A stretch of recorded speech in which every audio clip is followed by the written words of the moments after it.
স্বামী বিশেষ সময় অক্ষম হলে স্ত্রীর করণীয় কি হবে? যিনি কি মানুষের সাথে সবাস করতে পারে? দুই হাতের উপর সেজদা করলে সেজদা আদায় হবে কিনা? আজানের সময় কিছু খেলে গুনাহ হবে কিনা? নতুন কোনো কাপড় পরে না ধুয়ে নামাজ পড়ে নামাজের কোনো ক্ষতি হবে কিনা? স্মৃতিশক্তি কিভাবে বাড়ানো যায়? নামাজের সেজদা অবস্থায় যদি পা উঠে যায় তাহলে নামাজের কোনো সমস্যা হবে কিনা? আপন দুই বোনকে একত্রে বিয়ে করা যাবে কিনা? এই বিষয়ে ইসলাম কি বিধান? বিতরের নামাজ কি সূরা দিয়ে পড়তে হয়? নামাজ শেষে যায় নামাজ সালাম করা কি ঠিক? হস্তমৈথুনে হবু স্ত্রীর হক নষ্ট করা হয় কিনা? ভাঙা প্লেটে খাওয়া যাবে কিনা? শার্টের হাতা এবং প্যান্ট কি গুছিয়ে রেখে সালাত পড়া যাবে? নামাজের সময় পাশ দিয়ে কেউ গেলে বা আসলে আমার আম্মু নামাজের ভেতরই তাকায়, এতে নামাজের কোনো সমস্যা হবে কিনা? অন্যদের গাছের ডাল আমাদের ছাদের উপর চলে আসলে আমরা কি ছাদের উপরের ডালের ফল খেতে পারবো? চলুন আপনাদের যে সমস্ত প্রশ্ন ইতিমধ্যে চলে আসছে সেগুলোর উত্তর দেওয়ার পালায় আমরা প্রবেশ করি। এইচ.এম. হাসান লিখেছেন, দুই হাতের উপর সেজদা করলে সেজদা আদায় হবে কিনা?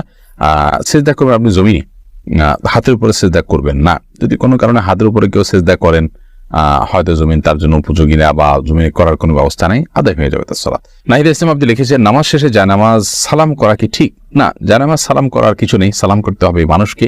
ডানে বামে সালাম দিয়েছেন, এরপর কোনো সালাম নাই। এরপরে কোনো কারোর সাথে আপনার হঠাৎ সাক্ষাৎ হয়েছে, সেই জায়গা থেকে আপনি সালাম দিতে পারেন, কিন্তু জায়নামাজকে সালাম দেওয়া এটি কোরআন সুন্নাহর কোনো নির্দেশনা নয়। এটি যদি সালাতের অংশ মনে করি কেউ, সালাত পরবর্তী করণীয় মনে করেন কেউ, শরিয়া দৃষ্টিকোণ থেকে, ইসলাম দৃষ্টিকোণ থেকে, তাহলে সেটি বরং বিদআতে পর্যবেসিত হবে। ইসলামের নামে মন গড়া কোনো কিছু করলে সওয়াব হয় না, বরং আরো বিপরীতে গুনাহ হয়। জুলেখা খাতুন আপনি লিখেছেন, নতুন কোনো কাপড় পরে না ধুয়ে নামাজ পড়ে নামাজের কোনো ক্ষতি হবে কিনা? নতুন কোনো কাপড় পরলে সেটা ধুয়েই পড়তে হবে এমন কোনো বাধ্যবাধকতা নেই। কারণ নতুন কাপড় মানেই যে সেটা নাপাক, সেটাতে অপবিত্রতা আছে এমনটি দৃষ্টিতে নন আপনি, তাহলে এটি বাধ্যটা বাধ্যবাধকতা কেন হতে যাবে? তবে হ্যাঁ, আপনারা যদি নতুন কাপড় কেনার পর দেখলেন যে সেখানে কোনো নাপাক আছে, তাহলে ওই জায়গায় সেই নাপাকটা ধোয়াটাই হলো আবশ্যক। অতএব শরীর দৃষ্টিকোণ থেকে নতুন কাপড় ধুয়ে পড়তে হবে এমন কোনো বাধ্যবাধকতা নেই। আশফাকুর রহমান আপনি লিখেছেন, স্মৃতিশক্তি কিভাবে বাড়ানো যায়? আমার তেমন কিছুই মনে থাকে না, একদিকে পড়ি অন্যদিকে ভুলে যাই। আল্লাহ মাফ করুন, যদি এই পরিস্থিতি হয় তাহলে সেক্ষেত্রে প্রথমত গুনাহ এবং অপরাধ এবং পাপের কাজগুলো আপনার পরিহার করে চলা উচিত বিশেষভাবে যত্ন সহকারে। সেই সাথে আল্লাহ তাআলার কাছে দোয়া করা উচিত স্মৃতিশক্তি বাড়ানোর জন্য। সুমন আহমেদ আপনি লিখেছেন, নামাজের সিজদা অবস্থায় যদি পা উঠে যায় তাহলে নামাজের কোনো সমস্যা হবে কিনা? সিজদা অবস্থায় পা সামান্য উঠে আবার আপনি জায়গা নিয়ে গেছেন, কোনো অসুবিধা হবে না। আর যদি পুরো সিজদা জুড়ে উঠে থাকে তাহলে আপনার নামাজ হবে না, কারণ নবী করিম সাল্লাল্লাহু আলাইহি ওয়াসাল্লাম বলেছেন, আমি উমিরতু আন আসজুদা আলা সাবআতি আযমিন, 7টি অঙ্গের উপরে, 7টি হাড্ডির উপরে, 7 অঙ্গের উপরে আমাকে সিজদা করতে নির্দেশ করা হয়েছে। তার মধ্যে কপাল আর নাক, 2 হাত, 2 হাঁটু এবং 2 পায়ের যে আঙ্গুলগুলো সেগুলো। অর্থাৎ এগুলোর কোনো একটা যদি আপনার এই 7টি অঙ্গের কোনো একটি যদি সরে যায় সামান্য সময়ের জন্য অসুবিধা নেই, আবার তিনি জায়গা নিয়ে গেছেন। কিন্তু যদি পুরো সালাত জুড়ে, পুরো রাকাত জুড়ে, সিজদা জুড়ে তার এটা যদি পৃথক থাকে তাহলে সেক্ষেত্রে সেটি জায়েজ হবে না এবং সে নামাজ হবে না, কারণ এটা ওয়াজিব এই 7টা অঙ্গের উপরে সিজদা করা। মোহাম্মদ আব্দুর রাকিব আপনি লিখেছেন, হস্তমৈথুনে হবু স্ত্রীর হক নষ্ট করা হয় কিনা? এটি আপনার স্বাস্থ্য নষ্ট হয়, আপনি নিজের হক নিজে নষ্ট করছেন, নিজের আমল নষ্ট করছেন, এবং এর মাধ্যমে যদি আপনার যৌন শক্তি কমে যায় সেক্ষেত্রে আপনি স্ত্রীর হক নষ্ট করছেন। অবশ্যই সেজন্য এটি নাজায়েজ এবং গুনাহের কথা, হারাম। আবু সাইদ আব্দুল্লাহ আপনি লিখেছেন, শার্টের হাতা এবং প্যান্ট কি গুছিয়ে রেখে সালাত পড়া যাবে? শার্টের হাতা এবং প্যান্ট গুছিয়ে সালাত আদায় করা মাকরুহ, নবী করিম সাল্লাল্লাহু আলাইহি ওয়াসাল্লাম নিষেধ করেছেন এটি, এই জন্য এটা ছেড়ে সালাত আদায় করতে হবে। তবে হ্যাঁ, প্যান্টের বিষয়টা হলো সেটা যদি কেউ টাকনুন নিচে পড়ে যায় সেটা থেকে বাঁচার জন্য গোছান, তাই সেটা জায়েজ আছে, কিন্তু সেটা সালাতে শুধু না বরং সবসময় এরকম রাখতে হবে। আব্দুল্লাহ জুবাইর তাসিন আপনি লিখেছেন, অন্যদের গাছের ডাল আমাদের ছাদের উপর চলে আসলে আমরা কি ছাদের উপরের ডালের ফল খেতে পারবো? না, আপনার ছাদের উপরে ডাল চলে আসছে দেখে আপনার জন্য ফল হালাল হয়ে যাবে না।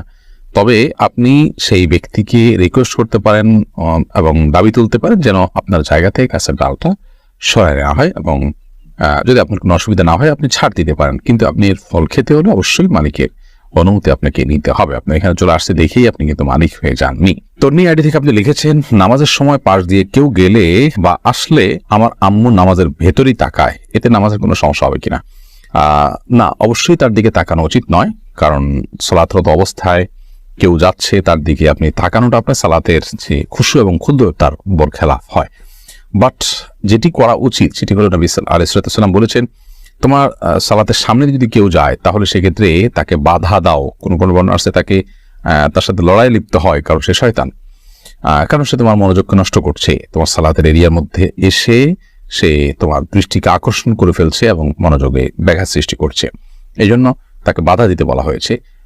সেই বাধার অংশ হিসাবে এরকম হাত দিয়ে তাকে ইশারা দিয়ে দেওয়া যেতে পারে যদি সে টের না পায়। আর এর বাইরে তার দিকে তাকিয়ে থাকলে তো কোনো লাভ নাই। বিধায় তাকিয়ে নিজের সালাতের মনোযোগ নষ্ট করার তো কোনো যৌক্তিকতা নেই। বিধায় আপনার আম্মাকে বলতে হবে এই কাজটি করা যাবে না। ফয়সাল আহমেদ আপনি লিখেছেন, টিকটিকি দেখলে কি মারতেই হবে? প্রয়োজনে কি খুঁজে খুঁজে মারতে হবে? বিষয়টা নিয়ে খুব দ্বিধাদ্বন্দ্বে আছি, জানাবেন প্লিজ। না, খুঁজে খুঁজেই আপনাকে মারতে হবে এমন কিছু এমন কোনো বাধ্যবাধকতা নেই। বরং আপনার চোখে পড়েছে, উপদ্রব করে, আপনি মারবেন। কিন্তু এটার জন্য আপনি খুঁজে খুঁজে বেড়াবেন, এটার পিছিয়ে পিছিয়ে ঘুরে বেড়াবেন, আপনার অনুসন্ধান করে বেড়াবেন, এই কথা হাদিসে বলা হয়নি। প্রজাপতি নিয়ে রিয়ালি থেকে আপনি লিখেছেন, ভাঙা প্লেটে খাওয়া যাবে কিনা? ভাঙা প্লেটে খাওয়া যাবে, কোনো অসুবিধা নেই। ভাঙা আয়নায় মাথা চেহারা দেখা যাবে, সেটাতে কোনো অসুবিধা নেই। আমরা অনেকে মনে করি ভাঙা প্লেটে খাওয়া যাবে না, ভাঙা আয়নায় চেহারা দেখা যাবে না। এটা নিছকই আমাদের সামাজিক কুসংস্কার। ভাঙা প্লেটে ভাঙা অংশে জীবাণু থাকতে পারে, সেজন্য আপনি ওইটাতে খেলে অস্বাস্থ্যকর হতে পারে, সেটা তো আপনার একান্ত স্বাস্থ্যগত বিষয়, বাট সেটাও তো নিশ্চিত নয়। বিধায় ভাঙা প্লেটে খেলে যে গুনাহ হয়ে যাবে বা নাজায়েজ হবে, ওটা সেরকম নয়। এবং ভাঙা আয়নায় চেহারা দেখলে কোনো অসুবিধা হবে না। রাইসানি আপনি লিখেছেন, আজানের সময় কিছু খেলে গুনাহ হবে কিনা? আজানের সময় কোনো কিছু খেলে কোনো গুনাহ হবে না। আমরা অনেকে মনে করি আজানের সময় কিছু খাওয়া পান করা যাবে না, এটা করা যাবে না, ওটা করা যাবে না। আপনি যে কোনো কাজ করতে পারেন, টয়লেটে থাকলে আপনি টয়লেটে কাজও সারতে পারেন। তবে আপনি যখন টয়লেটে নাই, পবিত্র জায়গায় আছেন বা স্বাভাবিক অবস্থা আছেন, তখন আপনি আজান শুনলে আজানের জবাব দেওয়ার চেষ্টা করবেন। এটা হলো মূল কথা। খেতে গেলে খাওয়ার ফাঁকে ফাঁকে আপনি আজানের জবাব দেওয়ার চেষ্টা করবেন, কিন্তু আজান হলে কিছু খেতে পারবেন না এমন কোনো কথা নেই। এখানে বিষয় হলো জবাব দেওয়ার চেষ্টা করবেন যদি আপনি পবিত্র জায়গায় থাকেন। এমনি মুস্তাফিজুর রহমান আপনি লিখেছেন, কোরআন কারীম যদি ভুলবশত পায়ে লাগে অথবা নিচে পড়ে যায়, করণীয় কি? ভুলবশত পায়ে লাগলে অথবা নিচে পড়ে গেলে আল্লাহর কাছে মাপ চাইতে হবে, যদি এটা অনিচ্ছাকৃত, তারপরে মাপ চাই নিতে হবে, এবং সেই সাথে ভবিষ্যতে যেন এরকমটি না হয় সেজন্য সাবধানতা অবলম্বন করতে হবে। এর কারণে আপনার বিশেষ কোনো কাফারা নাই। আমরা ছোটবেলা থেকে যে সমস্ত কথা শুনে আসছি যে এর কারণে এত কেজি লবণ দিতে হবে, চাল দিতে হবে গরিবকে ইত্যাদি, কিন্তু আমাদের নিজেদের মন গড়া নানান কথাবার্তা। মূলত যদি পড়ে যায়, ইচ্ছাকৃত নয় বরং ভুলে পড়ে গেছে, তাহলে সেক্ষেত্রে সেটার কারণে আপনার বিশেষ কোনো করণীয় নাই, সামনে থেকে সাবধানতা অবলম্বন করতে হবে, এবং যেটি হয়ে গেছে আল্লাহ কোরআনের প্রতি অনিচ্ছাকৃত, তার জন্য আল্লাহর কাছে মাপ চাইতে হবে। লায়লা নূর কদর এআইডি থেকে লিখেছেন, স্বামী সিগারেট খেলে ওয়াইফের করণীয় কি? ওয়াইফ তাকে বোঝাবেন, যথাসম্ভব নিজে না পারলে অন্য কাউকে দিয়ে বোঝাবেন, আল্লাহর কাছে দোয়া করবেন, তারপর তিনি যদি ফিরে না আসেন একান্ত তার গুনাহ হবে, ওয়াইফ অন্তত দায় মুক্ত হবে। মোহাম্মদ আরিফ রহমান আপনি লিখেছেন, আপন দুই বোনকে একত্রে বিয়ে করা যাবে কিনা? এই বিষয়ে ইসলামিক বিধানকে সম্পূর্ণ হারাম। আপন দুই বোনকে একসাথে বিয়ে করা যাবে না, এমনকি পৃথক করে বিয়ে করা যাবে না। এক বোন স্ত্রী থাকার সময় অন্য বোনকে বিয়ে করা যাবে না, অর্থাৎ এট এ টাইম দুজন বোন কারোর স্ত্রী হতে পারেন না, এটি হারাম। শুধু এটি নয়, এমন দুজন নারীকে একসাথে স্ত্রী হিসেবে রাখা যাবে না যেই দুজন নারীর একজন পুরুষ হলে আরেকজনের সাথে তাদের নিজেদের বিয়ে জায়েজ হতো না, এরকম সম্পর্কের দুজন নারীকে একসাথে স্ত্রী হিসেবে রাখা জায়েজ নয়।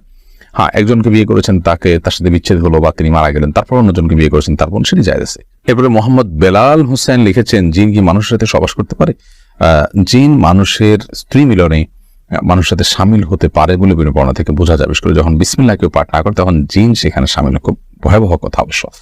তো এই জন্য মুসলমান সব ক্ষেত্রেই, শুধু এটি নয়, আপনার খাওয়া দাওয়াতে জিন সামিল হতে পারে, ঘুমের সময়, বাসা প্রবেশের সময় তার সাথে প্রবেশ করতে পারে। তো এই জন্য বাসা প্রবেশের সময়, খাওয়ার পান করার সময় এবং স্ত্রী মিলনের সময় সবগুলোতে বিসমিল্লাহ বলতে হয়। বিসমিল্লাহ বললে শয়তান আর সেখানে অংশগ্রহণের কোনো সুযোগ পায় না। এছাড়া ডানা এআইডি থেকে আপনি লিখেছেন, স্বামী বিশেষ সময় অক্ষম হলে স্ত্রীর করণীয় কি হবে?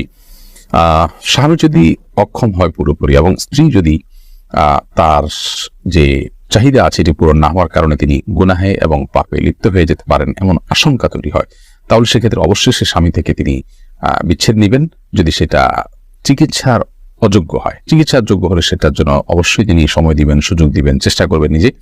যদি তারপরও কোনো উপায় না থাকে এবং চিকিৎসার অযোগ্য হয়, তাহলে সেক্ষেত্রে তিনি সেখান থেকে বিচ্ছেদ নিয়ে অবশ্যই অন্যত্র বিয়ের উদ্যোগ গ্রহণ করতে পারেন। সেই অধিকার তাকে দিয়েছে। বিতরের নামাজ কি কি সূরা দিয়ে পড়তে হয়? বিতরের সালাতের প্রথম রাকাতে সূরা সাব্বিহিসমা রাব্বিকাল আলা, দ্বিতীয় রাকাতে সূরা কাফিরুন এবং তৃতীয় রাকাতে সূরা ইখলাস কুল হুয়াল্লাহ পাঠ করা, এটি সুন্নাহ। নবী করিম সাল্লাল্লাহু আলাইহি ওয়াসাল্লাম বিতরের সালাতের সচরাচর এই সূরাগুলো তেলাওয়াত করতেন। আপনি এই সূরাগুলো তেলাওয়াত করতে পারেন বা করার চেষ্টা করা উচিত।